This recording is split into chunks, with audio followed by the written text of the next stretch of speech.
Rodrigo Lara Bonilla fue un político, diplomático y abogado colombiano, militante del Partido Liberal y luego de los movimientos disidentes liberales Movimiento Revolucionario Liberal y cofundador del Nuevo Liberalismo. Ocuparía varios cargos públicos como alcalde de Neiva, congresista y diplomático. Fundó junto con el político Luis Carlos Galán, el Partido Nuevo Liberalismo, disidencia del Partido Liberal Colombiano. Sería congresista por ese partido, y luego además nombrado ministro de Justicia durante el gobierno del presidente Belisario Betancur, cargo desde el cual perseguiría a los narcotraficantes del cartel de Medellín, con sus jefes Pablo Escobar y Gonzalo Rodríguez Gacha el mexicano.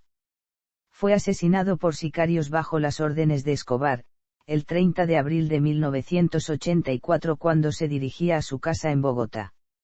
Su muerte representó el inicio de una guerra sin cuartel entre el Estado colombiano y los grupos de narcotraficantes que se extendería por más de una década.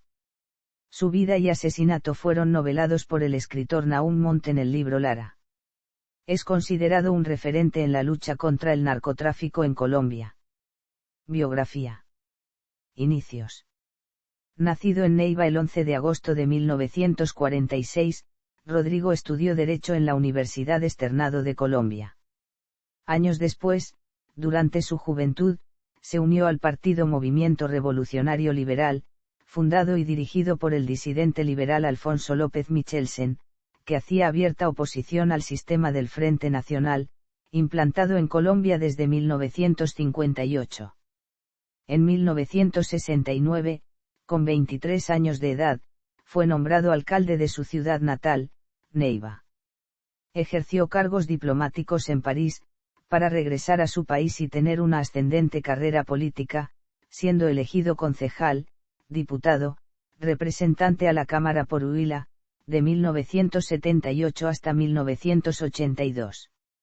En ese mismo año, Lara emprendió una campaña presidencial junto con su amigo y colega Luis Carlos Galán, con quien fundó el Partido Nuevo Liberalismo en 1979, tras la ruptura con el sector oficialista del Partido Liberal, liderado por Julio César Turbay y Alfonso López Michelsen. Pese a que la campaña no funcionó por la derrota de Galán en las urnas, sí posicionó al partido como una verdadera fuerza de oposición al bipartidismo.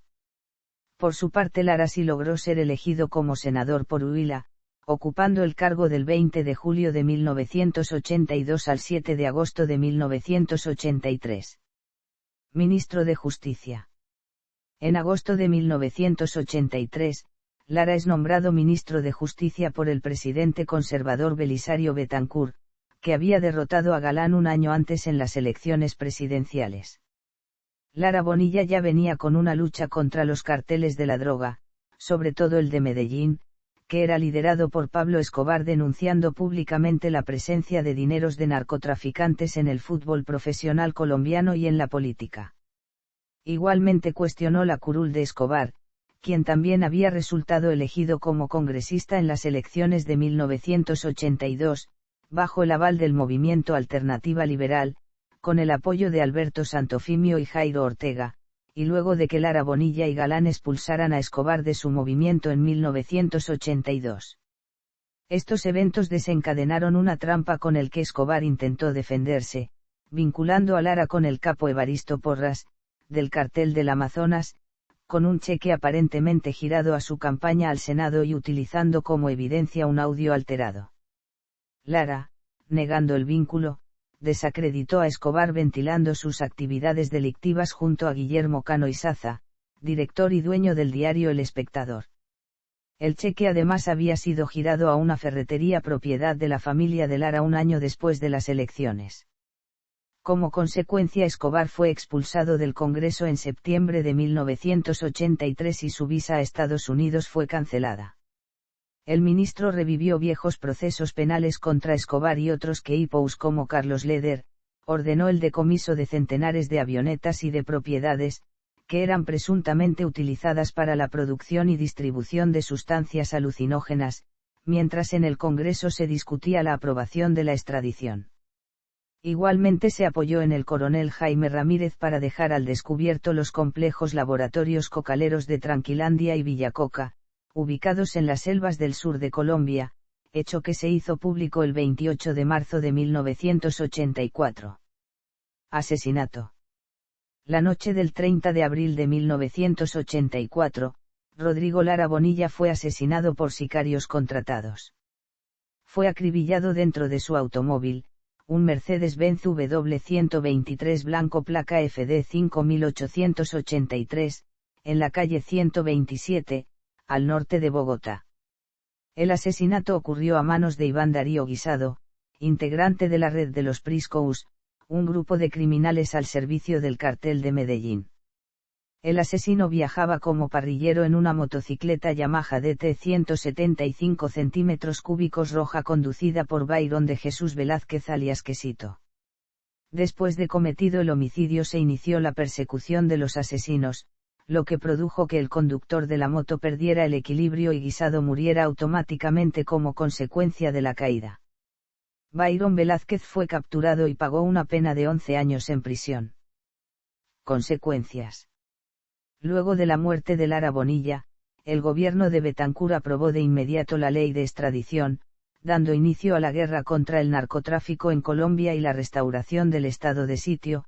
Esto generó una masiva militarización en Bogotá y Medellín, lo que generó en los días siguientes protestas estudiantiles que terminaron en la matanza de la Universidad Nacional días después. En los días consecutivos, Betancur asignó al abogado y jurista Enrique Parejo González como nuevo ministro de Justicia hasta 1986 cuando fue asignado como embajador en Hungría, donde fue víctima de un intento de homicidio por parte de un asesino contratado por el cartel de Medellín. Posteriormente, el asesinado coronel Jaime Ramírez Gómez declaró, bajo la gravedad de juramento, haber oído decir al ministro sobre el peligro que corría su vida, pues los propietarios de las aeronaves encontradas en Tranquilandia estaban muy incómodos y temía que cualquier cosa que contra su vida ocurriera podría venir de ese sector del narcotráfico. En otras declaraciones se afirma que el ministro Lara habría sido objeto de interceptaciones telefónicas a través de técnicos de la empresa de teléfonos de Bogotá, aunque también se afirma que dichas interceptaciones se habrían dado de un organismo de seguridad.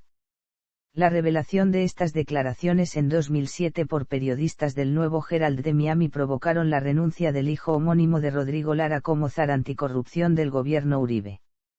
Rodrigo Lara Restrepo dijo que el secretario de Presidencia César Velázquez y el asesor presidencial José Obdulio Gaviria le habían ocultado información sobre la muerte de su padre al no proporcionarle el contenido de un mensaje enviado por el periodista del Nuevo Herald. En 2009 Lara Restrepo y los hijos del fallecido Luis Carlos Galán Sarmiento anunciaron a los medios su perdón a Sebastián Marroquín, hijo del fallecido Pablo Escobar, quien a su nombre pidió disculpas por el daño hecho por el narcoterrorismo al país en sus 2 décadas. Familia. Rodrigo contrajo matrimonio con Nancy Restrepo, con quien tuvo 3 hijos, Rodrigo, Jorge Andrés y Paulo José Lara Restrepo. Rodrigo Lara Restrepo es político adjunto al Partido Cambio Radical, fundado por galanistas y actualmente es senador de Colombia por este partido. Antes de haber conocido a su futura esposa Nancy, Rodrigo tuvo a su primer hijo, Rodrigo Lara Sánchez con Lilia Sánchez. Lara Sánchez es médico cirujano y fue alcalde de Neiva entre 2016 y 2019, adscrito al partido Alianza Verde.